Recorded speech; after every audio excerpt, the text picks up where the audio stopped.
আসসালামু আলাইকুম।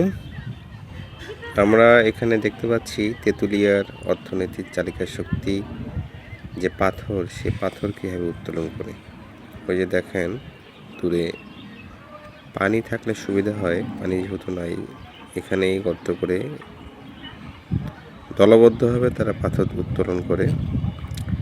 দূরেও দেখা যাচ্ছে ওনারাও পাথর উত্তোলন করতেছেন। বিভিন্ন গ্রুপ আছে এখানে যারা এই পাথর উত্তোলনের সাথে জড়িত। তো ওইদিকে দেখা যাচ্ছে পাথর কীভাবে তারা নদীর মাঝখান থেকে বহন করে সাইডে নিয়ে আসেন।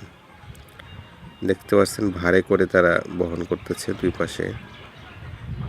তো এটা আসলে অনেক কষ্টকর কাজ, কিন্তু এই পাথর দ্বারাই তেঁতুলিয়ার অর্থনীতি চলে এবং পাথর বন্ধ হয়ে গেলে তেঁতুলিয়া অন্ধকার। এই যে দেখা যাচ্ছে ইন্ডিয়ার একটি ব্রিজ, এটাকে অনেক স্থানীয় ভাষায় শিলিগুড়ি ব্রিজ বলে। তো অনেক দূর থেকেও আসে এই জায়গাটা দেখার জন্য। পুরাতন বাজারে এই জায়গাটা অনেক সুন্দর, মনোমুগ্ধকর। ধন্যবাদ আপনাদের।